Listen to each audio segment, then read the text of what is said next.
Hello?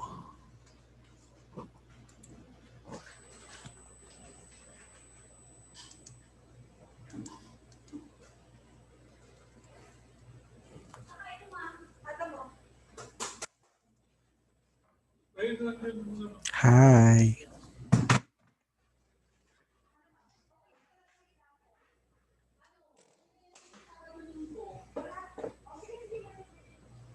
Good afternoon, sir.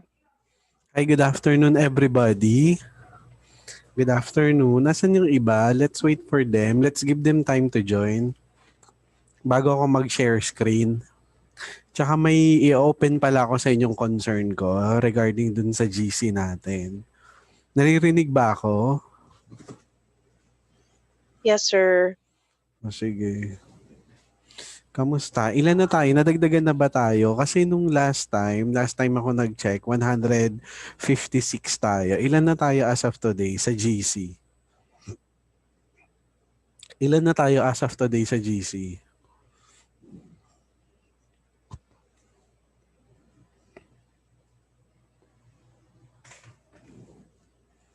Check nyo nga kung ilan na tayo sa GC natin.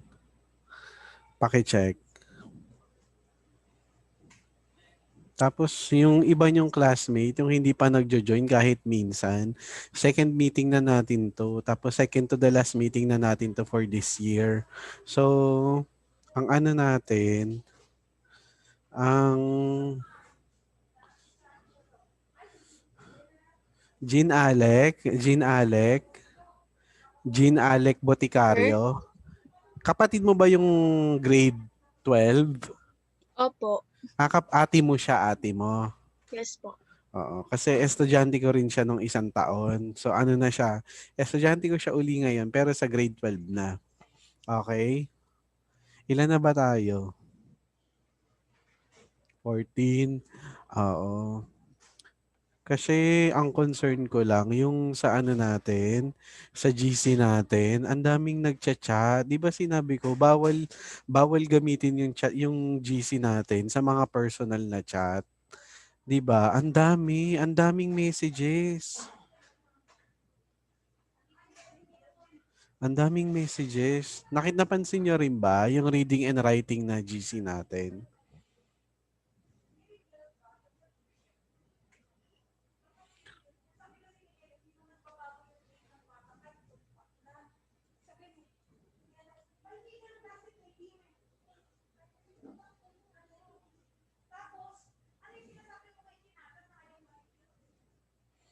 So, kamusta? Pakisabihan yung iba, pakisabihan yung iba na kumonek na. Na kumonek na. Yung klase natin is 1.5 hour for today. We'll be finished by 3:30 but I'll make it a point to finish before 3:30. Okay, to finish before 3:30. To finish before 3:30. Sino ba yung pwedeng sumagot? Nandito ba yung ano, yung pwede bang magtanong sa inyo? Sino ba yung madalas mag-post dun sa ano natin, sa GC natin? Tapos yung mga ano naman nila, mga pinopost naman nila, hindi naman tungkol sa subject natin. Nandito ba siya yung mga nagpo-post dun sa GC? Sana ano, sa susunod yung GC natin, pang subject lang natin. Kasi yung ibang mahalagang messages, natatabunan yung ibang mahalagang messages. Oo, kasi nga ang dami yung chinachat, ang daming messages. Pag nag-open ako laging ang daming messages sa GC. Yung mga mahalagang, yung mga mahalagang messages, natatabunan na siya. So hindi na siya nakikita ng mga tao na hindi na late na nagbubukas ng messages. O, 'di ba? Sana hindi na 'yun maulit this week ah. Sana mabawasan na yung ano. Kapag mga personal chats nyo, doon na lang sa ano nyo, sarili yung GC. O kaya i-message nyo na lang yung tao. O kaya gawa kayo ng GC nyo. Ang dali-dali lang namang gumawa ng GC. Hindi na natin pwedeng palitan yung GC natin. Kasi ang hirap nyong ipunin. Okay? Ang hirap nyong ipunin. Ilan kayo? Kulang-kulang 200. Our target, ang target ko sa inyo is 200 kayo mahigit. Oh, gawa na lang kayo ng sarili yung GC. Okay, so okay na ba yon? Sana nagkakaintindihan tayo. Sana sa Noted susunod, po, sir. oo, sana na, oo, pati dun sa practical research. Oo, parang same people lang naman yung nagmahilig mag-chat eh, di ba? Na wala namang kaugnayan sa subject. Oo, di ba? Parang sila yon same people. I just forgot his name. Hindi ko muna sasabihin yung pangalan niya. Pero laging siya, yung lalaki na yun, siya lagi yung nag initiate ng chat. Yung chat na madami, na sunod-sunod. Na ano na ata yun. Kulang na lang mag-spam ako dun sa sa messages. Sa sobrang dami. They are the Kulang same sa aruga. people. Oo, they are the same people. Dun sa reading and writing, tsaka sa practical research.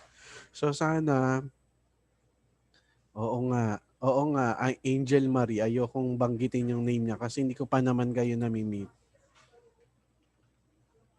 So sana na take into consideration niya yung sinabi ko.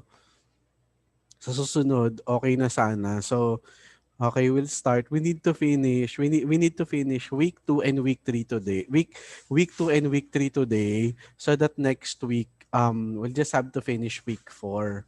Okay, week 4. Ang kailangan nyo lang is whatever exercises we have on the exercises we have on LMS, yung pagbukas nyo ng dashboard nyo, dun sa course outline, di ba dun sa course outline, makikita nyo yung sunod-sunod na topic natin. Sunod-sunod na topic natin. So once there is an activity doon, so gawin nyo na siya agad. Okay? Para maiwasan natin yung nagpa-pile up yung mga hindi nyo nasasagutan. Yung naiipon sila, tapos hindi nakakalimutan yun ng sagutan. So, as much as possible, so we need to finish week 1, week 2, and week 3 today. So, sa susunod, dapat masagutan nyo na yung mga exercises nyo. Okay po. Tapos yung mga lessons natin doon na naka-advance, na naka-open na, pwede niyo siyang i-read. Oo, pwede niyo na siyang pwede niyo na siyang i-read para para makapag-advance reading kayo. So you have how many I think we have 2 weeks vacation, Christmas vacation. 2 weeks Christmas vacation. I think that's enough na para makapagbasa kayo ng kahit mga 3 weeks na lesson natin. O yung mga lahat ng naka-open, pwede nyo nang basahin. Kasi may bakasyon naman tayo eh. So, imbis na siguro gumala-gala ng bonggang-bongga, di ba? Kasi may COVID pa naman, maybe you can just stay at home and then read your lessons. Maybe not only on my subject but on your other subjects as well. Okay? So sana nagkakaintindihan tayo. So we have 23 participants. Okay, I will share my screen na. I will share my screen.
Opo.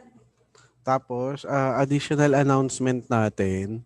Additional announcement for those students without handbook. Okay. So, you can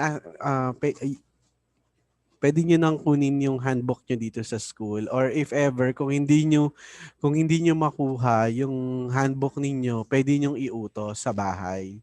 Okay? Ipakuha nyo dito sa school yung student handbook. Okay? So, paki-remind na rin yung iba na yung mga wala pang student handbook. Okay? Nakikita na ba yung screen ko? Nakikita na ba yung screen ko? Nakikita na ba yung screen ko? Anybody? Everybody? Opo. Nakikita na yung screen ko? Okay. Yes, sir. Opo. Sige, welcome to our week 2. Week 2 is all about selecting and organizing information. Okay. If last meeting I've asked you, I told you that, 'di ba ang sabi ko sa inyo, whenever you write something class, kapag susulat kayo, always try to remember that there are always two things. It is the form and the content. Pag nanood ka ng pelikula, class, ganito yon.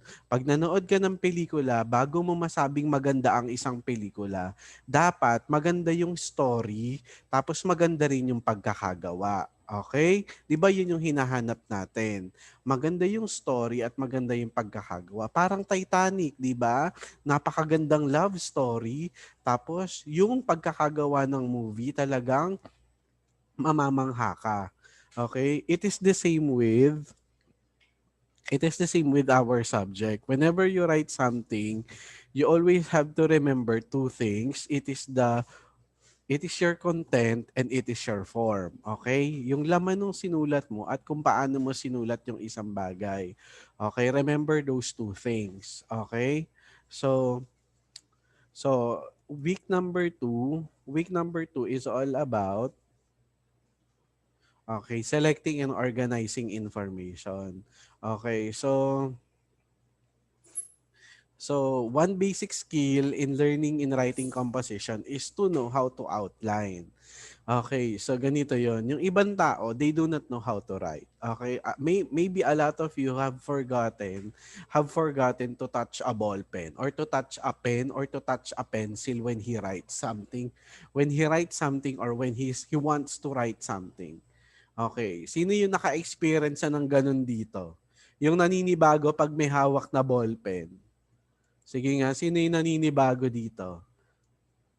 Yung pag nagsusulat, parang naninibago siya kasi sanay na siya sa keyboard ng computer, tsaka sa touchscreen ng mga letters. Kaya kapag nagsusulat siya, parang naninibago siya. Meron ba dito? Meron ba dito? Oo. Opo, sir. Oo, ako din. Sino-sino dito Si yung Ivy, sir. Oo. Minsan lang po, sir. Minsan di Ako ba po, sir. nakakapanibago? Nakakapanibago Si Ivy, talaga. sir. Puro keypad ang ginagamit mo, tsaka puro keyboard. Click ka lang ng link, tapos hahawak ka ng pen, magsusulat ka. Minsan nga hindi mo nakilala yung penmanship mo eh. Ay, ganito pala ako sumulat. Ganito pala yung sulat ko.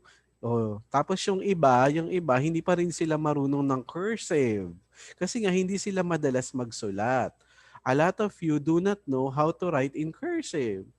Kasi nga, hindi niya sinasanay yung sarili niyo to write. Always try to remember, class, na when you write in cursive, kapag nagsusulat ka ng dikit-dikit, you are considered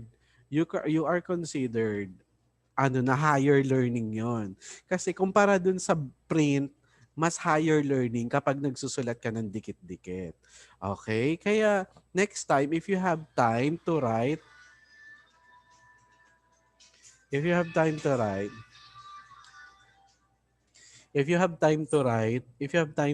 you can practice your cursive writing. So, one basic skill in organizing things, in organizing your written output or kahit saan pa, kahit gagawa kayo ng research, gagawa kayo ng essay, whatever it is that you will gonna be writing, one basic skill is outlining. Okay? Meron tayo, paano ba yung outline? So in Tagalog ata, ang tawag natin dito is, paano ba tawag sa Tagalog ng outline? Search nyo nga, anong Tagalog ng outline? Balangkas. Balangkas ata kapag outline. Sa English, meron tayong tatlong type ng outline. Topic outline, sentence outline, tsaka paragraph outline. Okay? So, tandaan nyo, may topic, may sentence, tsaka may paragraph outline. Okay? So, outlining is commonly done before any actual writing is done. This is a way of sorting your ideas into what are general ones and what are the specific. This is to let you know what topic needs further proof, further explanation, and which could be expanded. Okay. Dito, pwede nyong, kasi ang basic, naririnig ba ako? Naririnig ba ako? Opo, sir. Yes, Okay. sir. Okay, Opo. ang basic parts tatandaan nyo. Every time you'll write something, class, ano 'yon? Every time you write something, there should always be a beginning, a middle, and an end. Okay, remember those things ha. Simula, gitna, at wakas. Introduction, body, conclusion. Yun yung tawag natin. Introduction, body, conclusion. A standard paragraph has a standard essay, a standard written output should have or should contain 3 paragraphs. Okay. So, madali lang yon. Identify your purpose. Who is your target audience? Always remember to create a thesis statement. For example, somebody asks you to write about COVID-19. What is your take about COVID-19? So, susulat ka, for example, ng essay about COVID-19. Dapat malinaw. Normally kasi, nilalagay natin yung, ang tawag natin dun class is thesis statement. Nilalagay natin yun sa unahan. It is written on the first paragraph. Okay, it is written on the first paragraph or on the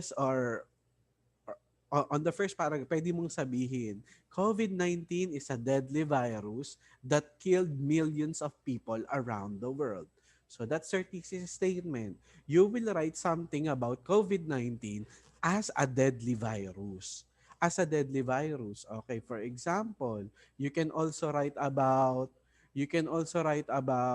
for example, abortion. Hindi ka sang-ayon sa abortion. Susulat ka about abortion. O pwede mong sabihin, abortion is a sin both in heaven and here in earth. O ang abortion o ang pagpapalaglag ay kasalanan sa langit at kasalanan sa lupa. O yun yung isusulat mo. Ang tawag natin doon ay thesis. We call it thesis statement. Okay. Alam nyo class, ngayon, madali na lang magsulat. Anything, any topic of your choice. Diba? Bakit? What's the reason? Bakit madali na lang magsulat ngayon? Bakit Dahil sa madali? Google. Okay, correct. Dahil sa Google, di ba? Any information you need, okay. Kahit complex topic pa yan, i-type mo sa Google. Lalabas siya, di ba? At magkakaroon ka ng information. Yes. Not unlike during the early years, di ba? Yung panahon ng mga tita natin, tito natin, lolo't lolo natin, they have to go to the library to search on books. Talagang kailangan mong pumuntang library, magbukas ng libro. Ngayon, internet is very helpful. Okay? Internet has revolutionized everything. Binago ng internet lahat. Okay? So main topics must be labeled using Roman numerals. Okay, pwedeng Roman numerals, tapos yung susunod mga letters. Tapos numbers, Indo-Arabic, parang ano yun Roman numeral, letter, tapos after ng letter, number. Okay, ulit, Roman numeral, letter, number. Ganun yung pagkakasunod-sunod. Every time you make an outline. Okay? So, always try to remember to put on your outline only the important information needed to be discussed on your paper. Okay? So, sir, paano po ba ako gagawa ng outline? Paano po ako gagawa ng essay? Siyempre, pag topic outline, topics lang ang nakalagay doon, group of words. If it's sentence outline, full sentences. And if it's a paragraph outline, group of sentences are put on an outline. Sino pa ba dito hindi nakakakita ng outline? Search nga tayo. Okay. Okay, search tayo ng images ng outline. So, nakikita niyo ba tong mga example? Okay, so this is an example of an outline. So, we have, there's a Roman numeral and then your topic followed by letters. And then right after the letters, there are Hindu-Arabic numbers. Okay, get it? Nakikita ba yung example? Ay, sumagot kayo. Apo, sir. Nakita niyo yung example? Sir. Opo. Oo, kasi pag sa research natin, baka pagawain kayo ng research paper outline, ito yung standard natin. May introduction, tapos yung body niya, 3 parts. Section 1, Section 2, Section 3, tapos Roman numeral number 5, conclusion. O, ganyan lang. Anong type ng outline to? Anong type ng outline to? Topic, sentence, o paragraph? Topic. Okay, topic outline. This is a topic outline. Okay, tingin nga na kung merong sentence outline. Ito ata sentence outline. Okay, this is, I think, a sentence outline. Okay, this is a sentence outline. Okay, hanap tayo ng sentence outline.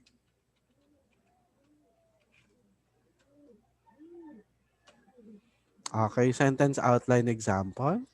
So this one. Okay, so nakita niyo yung ito. Okay, so these are examples of sentence outline. So kanina, mga topics lang yung nakasulat. This time, we have a sentence outline. Pag sinabi sentence outline, syempre, sentences ang nakasulat. Ayan. Okay. So, look at that. Pero, ang pinakamadali talaga is topic outline. Topic outline. Pero sometimes your teacher would require you to write topic outline. Yung iba pa nga, magre-require you to pass a paragraph outline. Okay. Always try to remember those things. Okay. Let's proceed to the module. So always remember, when you write an outline, there should be logical sequence.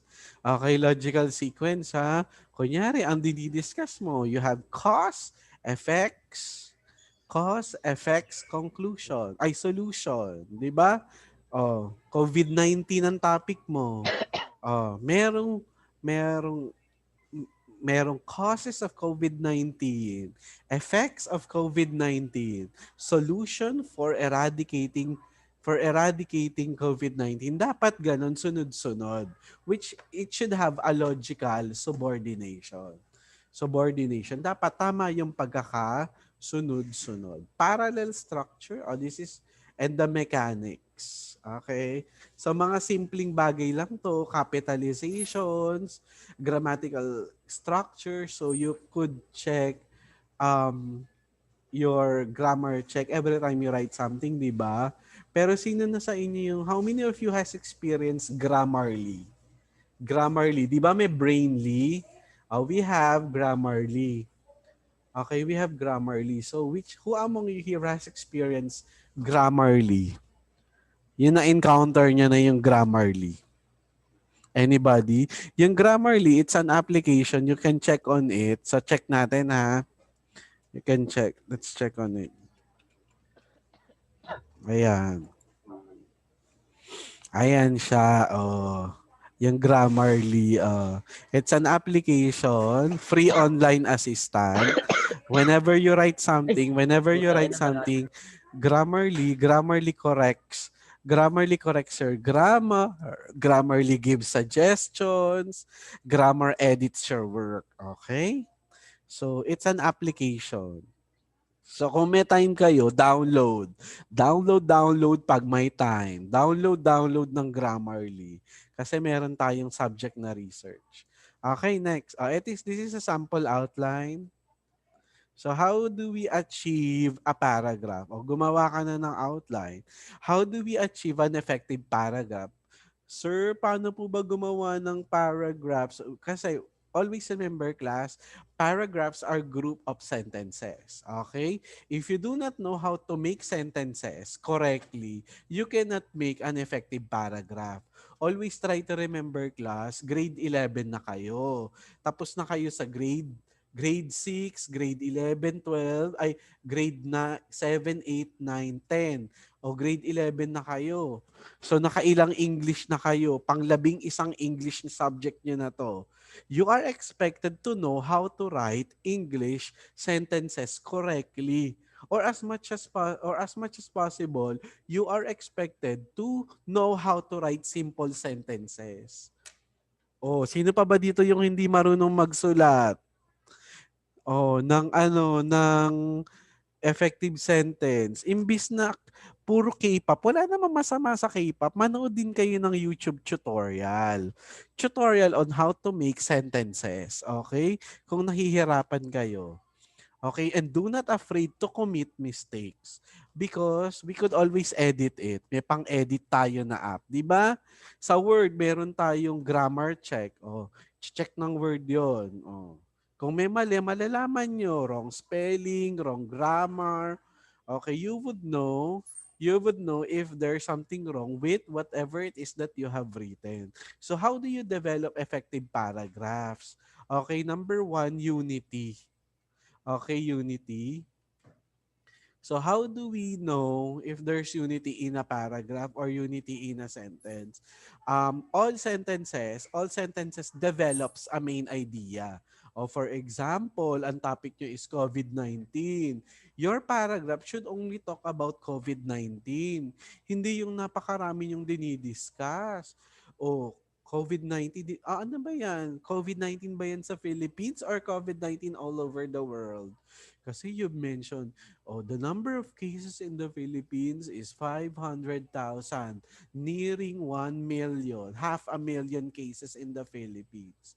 Tapos bigla mong sinabi, in Russia, ano ba talaga kuya? Always try to remember, if what it is your writing is local, dapat local lang. If it's worldwide yung scope niya, you can do those things. You have your choice naman. But always try to remember that your paragraph should have 2 parts. Okay, topic, sentence. Kung naaalala nyo sa Pilipino, ang tawag natin dito ay paksang pangungusap. Paksang pangungusap. Ay, ang tawag natin sa Pilipino ay paksang pangungusap. Okay, it reveals the main or the central idea of the paragraph. Okay, it shouldn't be necessarily written at the beginning. Conventionally or traditionally class, topic sentences or yung paksang pangungusap, the most important sentence on your paragraph is written at the beginning. Traditional yon. Kapag traditional na traditional na pagsulat, yon.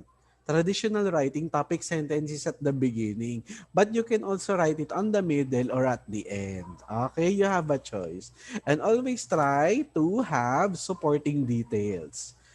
Supporting details develops or elaborates your topic sentence. If your topic sentence is all about COVID-19, its causes, effects, and solution, it should cover only those things. Okay? Do not mention about other things. Okay?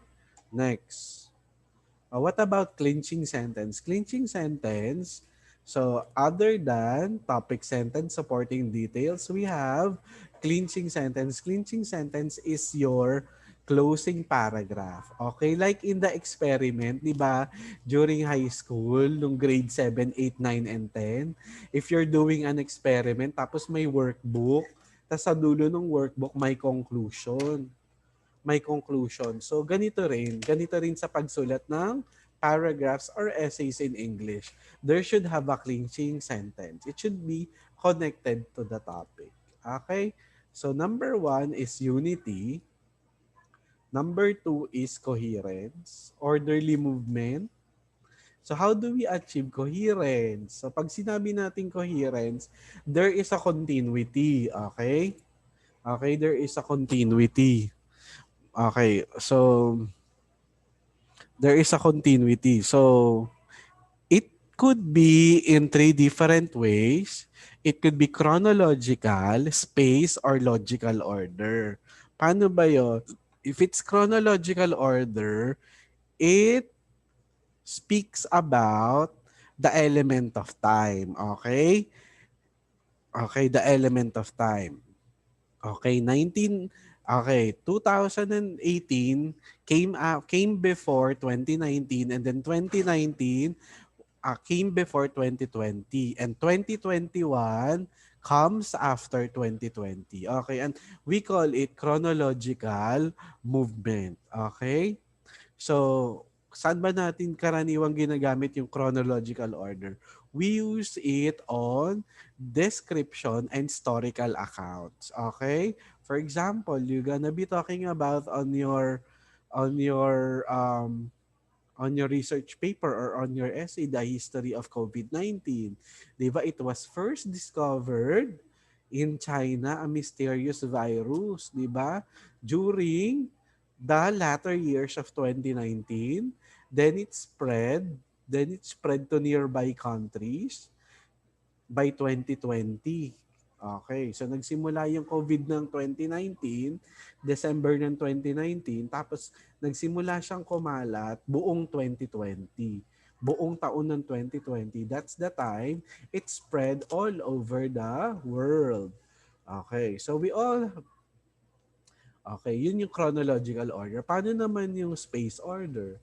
Space order talks about direction. Okay? The farthest, inside to outside, left to right. Oh, what happened pa? Oh, if you're gonna be talking about COVID-19 using the space order, how will you discuss it? For example, COVID-19 started in Wuhan. Tapos from Wuhan, di ba, there was a tourist who came from China who went to Thailand. Tapos nag-spread siya sa Thailand. From Thailand, may yung taga-Thailand nagpunta ng Singapore. Nagkaroon sa Singapore, kumalat. Tapos there are tourists from the Philippines na galing China who went to Green Hills, and then those people who went to Green Hills Samuan are the first cases of COVID-19 in the Philippines. O ganon. So after spreading in Southeast Asia, 'di ba? In Southeast Asia muna. After China, Southeast Asia, may nakalusot na traveler. Nagpunta siya sa Europe. Nagpunta siya sa France. Doon niya nakalat yung virus. Hindi siya na-check kasi wala pang checking noon. Okay? And then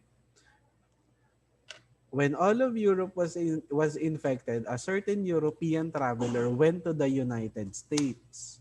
Ang tawag natin doon, class, space order. Okay, direction, left to right, top to bottom, farthest to nearest, okay, diagonal, okay. So common to if you are talking about, paano ba, if you're giving directions, or if you are narrating exact events as it happens, di ba? How did it happen? You're gonna be using space order. So yung pangatlo naman, logical order. Logical order, meron tayong deduction and induction. Okay, tatandaan nyo, kapag deduction, the topic sentence is on the top, nasa simula, and then supporting details follows. While yung induction naman, supporting details, and then it ends to the topic sentence. Okay, tatandaan nyo lang yun. Okay, chronological, space order, and logical order. Okay, structural devices. How will you use it? Okay, so you should know how to use pronoun antecedents. You should know how to use these, that, these, and those. Diba? She, her, he, and him. O mga gender pronouns, di ba? O we use this, the first this, the short this for singular, and that for singular, the long these for plural, and those for plural which are far. Okay? So madali lang yung tandaan. Okay? So repetitions of keywords. Okay, repetitions of keywords. Okay, we refer to COVID-19 as virus, di ba? Or novel coronavirus or COVID-19. Okay, the initial name of COVID-19 is novel coronavirus. Then after some scientists have discovered it is a coronavirus, a different variation of coronavirus. But try to be careful on using these words, okay? Dapat tama yung pagkakagamit nyo. And transitional expressions. Okay, alam nyo na yan. In order to connect your paragraph and sentences, di ba, we have in the first place, in addition, first, second, third, next, then, after, finally. O, di ba ganun yung pagkakasunod-sunod? Okay? So, ayan pa. So, to indicate opposition, in contrast, di ba? Although it may be true, then again, besides, whereas, otherwise, even though, you can use these things or these in order to mention contradictions or oppositions. Okay, and lastly, we have in or connectors that expresses cause, condition, or purpose. For example, di ba, whenever, because of, for the purpose of, with this intention, with this in mind, always try to remember that you need to use the following phrases in order to have your paragraph a smooth flow when somebody reads it. Di ba? Pag binasa yun ng teacher nyo, it shouldn't sound robotic. Have you heard the robot speak, di ba? Di ba when a robot speak, there is no connectors. Robot doesn't know how to use connectors. So we use these phrases in order to aid our paragraph to have smooth transitions when somebody reads it or when somebody reads it, or it should have smooth transitions every time you develop your ideas. Okay? We call this transitional expressions or transitional devices. Okay? Marami yan online. Okay? Okay. Conclusion. Pwedeng in summary, in conclusion, in brief, on balance, altogether. Okay? So, ito pa, meron pa to express time, in a moment, without delay. Okay? Next, suddenly, eventually. You know how to use these things. So, marami tayong variations. You have a lot of choices. And please do not be redundant. Ano yung redundant? Yung paulit-ulit mong ginagamit yung words every time you write something. Always try to remember that variety is also a characteristic of a good writing. Diba? When you use variations of words, your reader will not tire reading your output. Okay? So, ayan. Okay. So, we're done with week 2. So, may tanong ba? So far, class, may tanong? May tanong kayo sa diniscuss natin? So, Wala po, sir. okay, ano ba to? Kasi naka 40 minutes na tayo sa Zoom. So magdi-disconnect siya. Magre-rejoin lang kayo. Okay? Sige, sir. Understood? Okay, we'll Sige pa. continue with chapter 3. Chapter 3 na tayo when you return. Okay? Chapter 3. Sige, sir. Oh, ma'am, reading and Ganda ni writing. Ivy. 33 po. Ay, 33.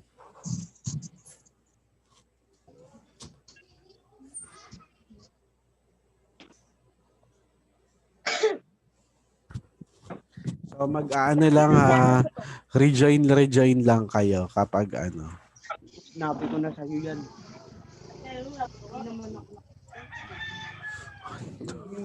So, kita mo, Dami kang tropa. Dami. 100 to, pwede mo pwede. Actually nga, pero pang mabibili, 6 na peraso.